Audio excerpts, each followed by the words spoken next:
You're watching WHSV News 3. 11 minutes of nonstop news and weather starts right now. A false alarm can truly cost you. Good evening, everyone. I'm Deon Guillory. And I'm Allison Bruner. Now, you may have seen, all of us, we've seen alarm pulls like this one in schools, churches, and businesses, but not everyone is pulling them for the right reason. WHSV's Stephanie Escobar investigates how this may hurt you and your wallet if it doesn't stop. New at 11. When this alarm goes off, firefighters rush. In an emergency, Deputy Chief Ian Bennett says time is key. About every 30 seconds to a minute, a fire doubles in size. But when firefighters get to the scene, there's not always flames or smoke. Based on the trend, about 98% are false. But we have to treat them all as an emergency. Bennett keeps track of false fire alarms. They can go off unintentionally. Fire alarm goes off for the right reasons. Maybe somebody's cooking or something like that and smoke sets it off. The system may not be working right, or someone pulled a fire alarm with no real emergency. This type is considered malicious. I checked with fire departments in Stanton, Waynesboro, Rockingham, Augusta, and Shenandoah counties. In those areas, this is not a big issue, but in Harrisonburg, it is. In 2012, there were nearly 600 false fire alarms. 86 of them were malicious. False fire alarms are relatively steady. The malicious category has increased, relatively speaking, over the last few years. Bennett says firefighters respond with 2 fire trucks, a ladder truck, and a battalion chief. It's not cheap to run these vehicles, obviously, from a fuel and a maintenance standpoint. It costs HFD and ultimately you, the taxpayer, anywhere from $300 to $600. The true impact, though, is those units are out of service for that period of time running that call when another true emergency may come in. So that's 11 out of the 17 on-duty people are tied up responding to this false fire alarm. He says if they're tied up, they may have to ask fire departments nearby for help. I'm on Port Republic Road where there's a lot of off-campus student housing. This is one of the areas the Harrisonburg Fire Department responds to most often for malicious fire alarms. Usually on weekend nights, this is something Michael Johnson is familiar with. He lives at University Fields. There's one pool every weekend, and it's it doesn't even bother me anymore because it's just normal now. For Deputy Fire Marshal Arthur Miller, it's not normal. He catches suspects through surveillance video, eyewitnesses, and we can determine who pulled the fire alarm through marking pastes and dyes and fingerprints and other forensic evidence. Miller says it's a Class 1 misdemeanor, no matter your age. We get warrants for that suspect, and they have to appear in court for that, whether they're a juvenile or whether they're an adult. He says suspects have to pay the cost of running a call. $500 is a lot of lawn mowing, and it's a lot of trash picking up. So it's relative consequence. The people who are initiating false fire alarms, by and large, aren't people who feel very comfortable paying a $500 recovery cost. Sometimes you can pay up to $2,500 or a year in jail. There are some extra fines students face if they pull it at school. Craig McHale with Harrisonburg City Schools says it depends on the case, but it could be expulsion from school, it could be placed in an alternative program, it could be suspension. He says in 2012 they had 4, this year only 2. I think, one false malicious pull is too much. It may also be too much for those that don't even pull them, because if HFD doesn't catch a suspect, unless we're able to recover the costs, that's part of the operating budget of the fire department. If it costs us more to run the fire department, you're going to end up paying more in taxes. The fire department wants to reduce the malicious pulls through enforcement and word of mouth. Captain Miller says when someone gets caught, they learn the lesson and pass it on to neighbors. Deon? All right, Stephanie, thank you. Now to another story new at 11. Stanton police looking for 2 men a woman says robbed her and left her bruised. We're told it happened at 12:30 this morning in the parking lot of the Stanton Public Library. The woman says 2 men grabbed her hair and a backpack and pushed her to the ground. They got away with $30. A Waynesboro woman in jail tonight after police say she hit a parked car 3 times while she was high. Officers tell us Cynthia Bosserman tried to park her minivan at the Sheets off West Main Street. You see her picture right here. When they got there, they say someone told them their SUV had been hit 3 times. Bosserman faces charges of driving under the influence of drugs and driving with a suspended license. Right now, a Greenville man is in the hospital after crashing his bike in Augusta County. It happened on Route 11 at the Interstate 81 interchange for the Greenville exit. A witness says the man on the motorcycle swerved to avoid a car that pulled into his lane. That's when he lost control. He's now at UVA Hospital. If you know anything, call state police there at the number on your screen, 434-352-7128.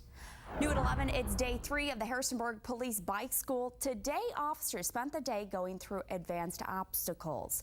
Tonight, the officers are doing a night ride. This will go until midnight. Officers from 12 different communities are taking part in this class. Wayne Westfall with Harrisonburg Police tells me this is helping to train the officers on how to respond to incidents during the night hours. They need to be visible. They need to understand that people may not see them, and they need to ride accordingly and defensively. Again, the officers will be riding until midnight throughout Harrisonburg. The bike school continues through Friday.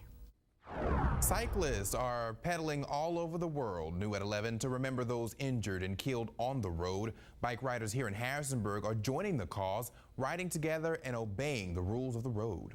We want to remember all of our fellow cyclists, and that's why this is called the Ride of Silence. My father passed away a little less than 4 years ago, and I really just wanted to do something to remember him by. Ride of Silence will start right now. We're not going to talk. We'll clip in. We will obey all road laws. We ask the cars do the same thing. And getting on a bike again really feels like I'm honoring him, because that's what he was doing, that's what he loved to do. But we all have the same passion for cycling. I'm thinking that like he would be here riding with us. He's happy that we're all doing this. An organizer tells us he's happy with the turnout. This is the 10th Ride of Silence. The event is part of Bike Month. Right now, the Powerball jackpot is $360 million. This is the 3rd largest prize ever. A gas station in Harrisonburg says many are trying their luck. At the Royal Mart on East Market Street, an employee says people have been buying tickets non-stop. During a regular drawing, customers buy up to 100 tickets. Tonight, customers bought nearly 230. The amount sold is more than $1,000. Keeping you and your family safe with 4 radar sweeps. When severe weather strikes, you'll want the power of 4 First Alert Doppler radars. A little different today than it was yesterday, very much on the warm side. Matter of fact, we set a new record high temperature, 93 degrees today. 92 was the old record set back in 1900. Satellite radar right now, there's a few clouds moving into the neighborhood. A couple of clear skies to the south, but to the north, yeah, that's the cloud building in. And we're looking for partly cloudy skies tonight. And there's also a couple of echoes we're picking up there. There's one right there. A little heads up just came out, the Baltimore area, that there's some strong storm activity. That's the one they're talking about. Well, we might get a little bit of shower activity down here. I'm looking for it generally to the northwest of us, maybe over Grant Hardy County tonight. Not much as far as accumulation tomorrow. Well, we got a little better chance coming our way then. 79 outside the studios. It's partly cloudy. Southwest winds about 8 miles per hour. And watchers tonight called in these numbers around the valley. 60 to 69 in Waynesboro, 78 in Stewart's Draft. Little difference there. And it might be the fact that they don't have so much of a cloud cover there, and you get a little radiational cooling, very localized, but happening just the same. And then Winchester at 77, 78 over in Mount Jackson, 80 Timberville, 72 Sparkling Springs, Churchville, 74. So a little difference in temperatures tonight, and I believe it's because of the spotty cloud cover, the partly cloudy skies. Forecast map, well, warm and breezy out there around midnight. Looking for those winds to keep up through the night out of the southwest. That'll help pump the temperatures, or at least hold the temperatures up. Well, we get a dry start in the morning, but a few clouds out there, and then as we move through the day, we start to pick up a few echoes to the west, and then they start to fill in a little bit up and down the I-81, and some embedded thunderstorm activity. So if you hear a little bit of noise out there, don't panic. It's just a spring thunderstorm going by. Not looking for too much as far as accumulation tomorrow, unless in fact a thunderstorm moves through your neighborhood, and that could be a little heavier downpour there. Tonight, temperatures in the mid-60s here in the valley. 65 Buffalo Gap, Waynesboro 65, 66 over in Elkton. Then a little cooler, lower lower 60s as we look to the highlands. You get over to Pendleton, Grand Hardy County, Highland County, but a very mild night for sure. Open the windows. You can probably turn the air conditioning off now, and I know some of you people probably have it on.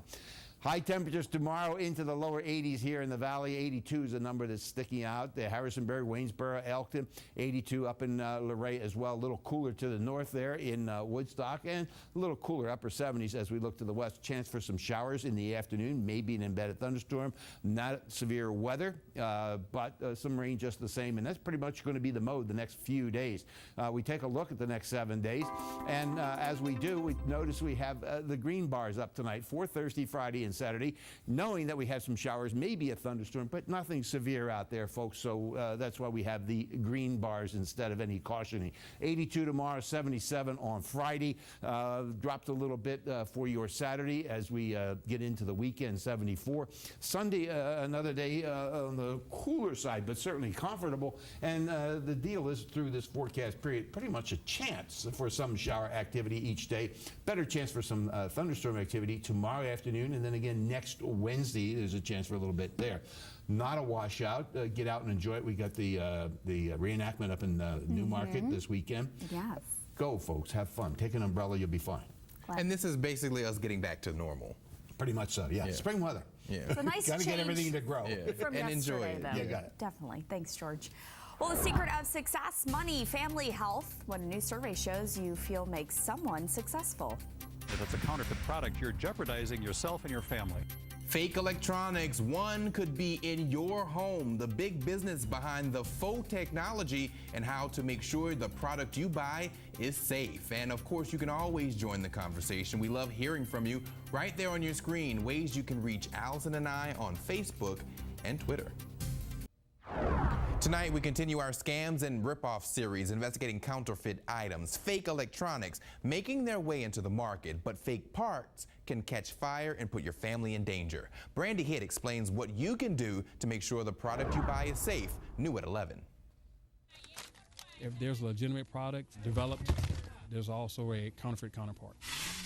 From counterfeit chargers to knockoff headphones and bogus iPods, Los Angeles police officers say fake electronics are flooding the national market with potentially deadly consequences. Has it grown? Yes, huge. ABC News followed this LAPD and FBI unit through LA's Santee Alley, where in 2 hours, 5 stores were cited for selling counterfeit goods. It's just amazing how much money these people make. It costs more per square foot to rent a space here in the Santee Alley than it does in Rodeo Drive. Detectives say this fake $15 iPhone charger was purchased from a distributor for just $2. Undercover investigators went to the accused distributor's store where he was arrested for selling counterfeit merchandise. The situation look like I'm the bad guy who accused someone else? Because you committed a crime, sir. From the design to the sophisticated packaging, criminals are now even counterfeiting the UL logo. It's a stamp Underwriters Laboratories, a nonprofit testing organization, uses to certify that a product is safe. And one of the biggest issues with counterfeit electronic items like these, officers say they're fire hazards. UL showed these counterfeit extension cords to ABC News, which melted in minutes and burned red hot through the carpet. If it's a counterfeit product, you're jeopardizing yourself and your family. In the majority of products seized, the source country is China. Officers say the best way to make sure you're getting safe electronics is to shop at reputable stores with known brand labels while they hunt down the next distributor. You take one out, you arrest somebody, another one will replace them. Brandy Hitt, ABC News, Los Angeles. A major tech company venturing into the streaming music business and federal regulators launching a new effort to keep drivers safe in a high-tech world. With those stories and more, here's Bloomberg's Deborah Kostrin. The next cybersecurity risk could be in our cars. With vehicles increasingly reliant on technology, drivers could be vulnerable to hackers. That threat prompting the head of the National Highway Traffic Safety Administration to announce today the creation of a new office to deal with the issue. Well, Google looking to make a play for Spotify and Pandora customers, the company announcing its new all-access streaming music service today. Subscriptions will cost $9.99 a month, and users will get a free 30-day trial of service. If you sign up for the trial by June 30th, you'll bring your monthly payment down to $7.99. Well, stocks rising on optimism that the Federal Reserve will continue its stimulus measures. In fact, the Dow and the S&P hitting new highs. Well, when it comes to defining success, a new survey by American Express finds that money falls far lower on the list than several other quality of life factors. Respondents said good health, finding time for the things that are important to them, and having a good marriage or relationship were the biggest signs of success. I'm Deborah Costrin in New York.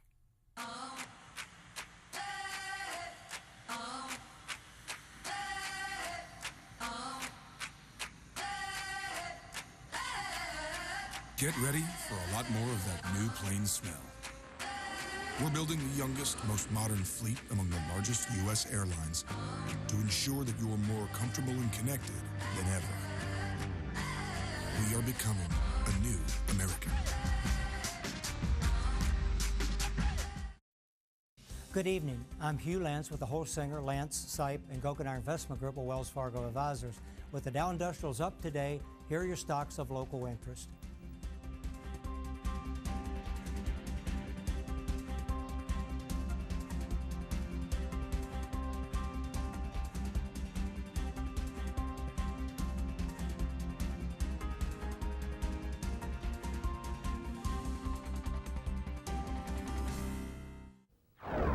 O.J. Simpson taking the stand in a Las Vegas courtroom. What the NFL legend says his former lawyer told him about confronting two men.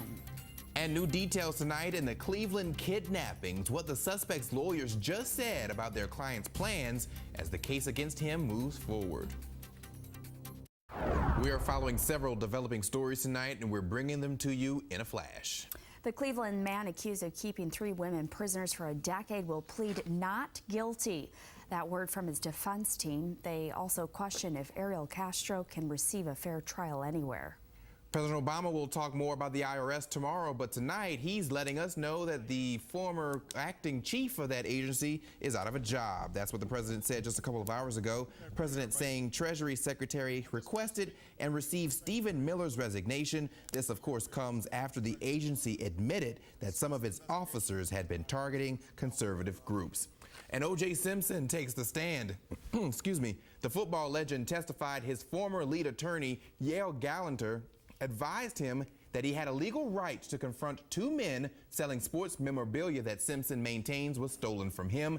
His former lawyer takes the stand on Friday. And of course, that's one story that we're going to continue to follow as it continues to develop. And of course, we're always following sports. Well, yes, of course. And the Bridgewater baseball team hoping they're going to show us success and we can follow them deep into the NCAA tournament. We have highlights from their first round NCAA tournament showdown, and I'll tell you, it's not looking good for that. Plus, JMU, the softball team, they are now in Tennessee, too. We'll hear from the Dukes on their expectations for their own NCAA tournament. And it's title time on the tennis court. Beat the Heat headed down to Wilson Memorial High School. Shenandoah District Championship bout, boys and girls singles. We've got highlights on the way coming up in sports.